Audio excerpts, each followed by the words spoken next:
Baik, Assalamualaikum warahmatullahi wabarakatuh. Terima kasih pada Bapak Ibu sekalian. Perkenalkan saya Muhammad Iqbal Nurul Haq. Saya akan mempresentasikan hasil kegiatan dosen pulang kampung tahun 2025 dengan judul penguatan kelembagaan melalui pembuatan kompos dengan metode Takakura. Dengan tim mengusung saya sendiri dan Pak Agus Julia Pratama, Pak Tri Budiarto, Ibu Riri Sekarmardi Siwi, Ibu Widya Siansi Tumeyang, Bu Ratih Kemaladewi, Pak Henry Kasman Hadi, Ibu Restu Puji Mumpuni, dan dua orang mahasiswa kami, Gali Surya Aditama dan Aliana Bekti Indrawati. Latar belakangnya adalah kami melihat Kelurahan Kapas di Kecamatan Sukomoro, Kabupaten Nganjuk, merupakan salah satu daerah yang menjadi sentra produksi beras di wilayah Provinsi Jawa Timur, yang mana produksinya mencapai 7,5 ton per hektar. Dengan luasan tersebut dan hasil tersebut tentunya menghasilkan jerami dalam jumlah yang besar. Lalu melimpahnya jerami tersebut membuat para petani kesulitan untuk mengelola lahannya, sehingga jerami yang dihasilkan dibakar karena itu dianggap sebagai cara yang praktis untuk mengelola limbah tersebut. Nah, karena sebagaimana kita ketahui, pembakaran jerami tentunya tidak ramah lingkungan karena akan menyebabkan polusi udara, dan juga tentunya jerami yang dibakar tidak bisa kita kembalikan lagi ke dalam tanah, sebabnya akan menyebabkan penurunan kesuburan tanah, dan pada akhirnya petani pun juga menyampaikan mereka merasa adanya penurunan kesuburan tanah dan bergantung petani tersebut pada pupuk kimia.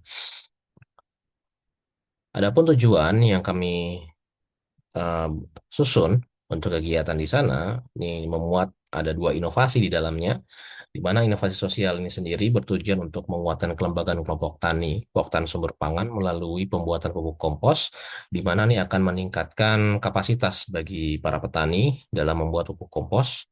Lalu berikutnya adalah inovasi teknik, di mana inovasi teknik ini adalah pelatihan secara teknis dalam pembuatan kompos dengan metode Takakura yang memanfaatkan kotoran ternak dan limbah jerami pada kelompok tani sumber pangan. Eh, Manfaatnya tentunya akan menjadi kan para petani mampu memproduksi sendiri, lalu kemudian bisa memanfaatkan kompos itu untuk budidaya tanaman pangan maupun hortikultura, serta meminimalkan limbah yang ada di wilayah mereka. Ini adalah informasi mitra, ini adalah kelompok tani Poktan Sumber Pangan, di mana kelompok tani ini merupakan wadah belajar bersama bagi para petani dan juga memfasilitasi para anggotanya untuk memperoleh bantuan dari pemerintah. Adapun proses pelaksanaannya, pertama kami melakukan perjalanan dosen pulang kampung, ya, tim dosen pulang kampung ini ke wilayah Nganjuk.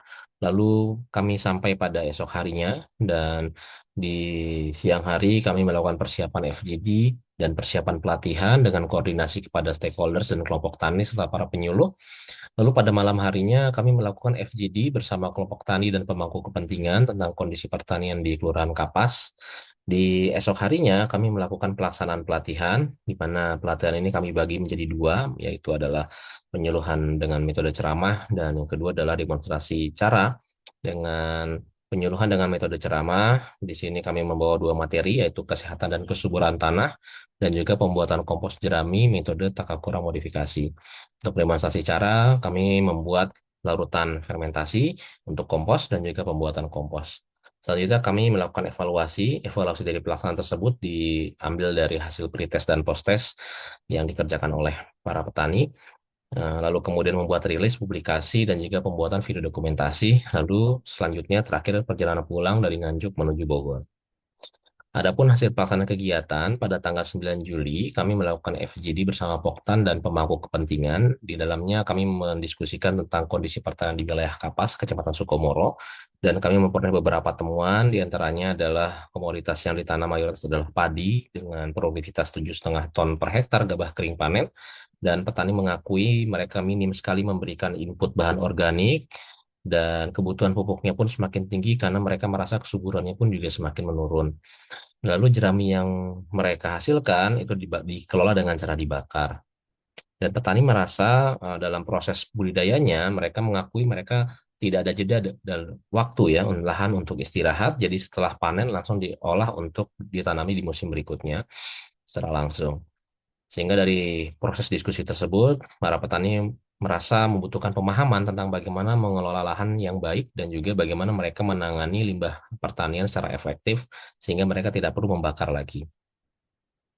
Lalu pada esok harinya tanggal 10 Juli 2025, kita melakukan kegiatan pelatihan pembuatan kompos dengan dua materi yang saya sebutkan sebelumnya, yang mana kesehatan dan kesuburan tanah dibawakan oleh Ibu Ratih Kemaladewi, lalu kemudian pembuatan kompos metode Takakura dibawakan oleh Pak Agif dan saya sendiri.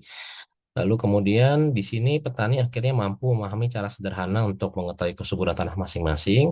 Lalu kemudian petani mampu memahami cara pembuatan cairan fermentasi untuk starter kompos dan juga memahami cara bagaimana membuat kompos dengan metode Takakura berbahan jerami dan kotoran ternak.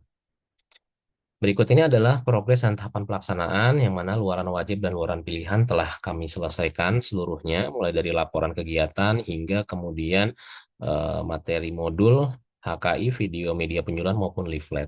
Untuk media massa sendiri, berita yang mempublish kegiatan kami ada 5 media. Yang pertama adalah Jawa Pos, Sorot Radar, Vibe Indonesia, Kabar Pakuan, dan Cakrawala Info.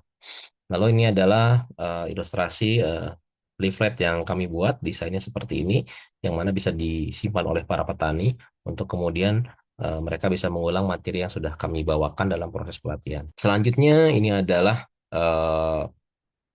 luaran dari Jurnal Pengabdian Masyarakat, kemudian modul Kesuburan Tanah dan Kompos Takakura judulnya, kemudian ada eh, lembar atau surat pencatatan ciptaan HKI yang kami daftarkan. Berikut adalah dokumentasi kegiatan, mulai dari fokus group discussion, kemudian kegiatan penyuluhan petani berkelanjutan, pelatihan pembuatan kompos, dan kemudian penyerahan cindera mata kepada perangkat desa. Lalu kami juga tetap memonitor kompos yang kami buat bersama dengan para petani setelah 30 hari dan hasilnya telah berhasil terdekomposisi dengan baik untuk jeraminya. Dan ini sudah siap untuk digunakan petani untuk kegiatan budidaya pertanian. Dan ini adalah video trailer untuk kegiatan dokumentasi ya, kegiatan dosen pulang kampung yang didokumentasikan oleh kami. Untuk selengkapnya bisa disaksikan di Google Drive yang sudah kami upload. Baik, terima kasih. Demikian presentasi dari kami. Mohon maaf jika ada kekurangan. Assalamualaikum warahmatullahi wabarakatuh.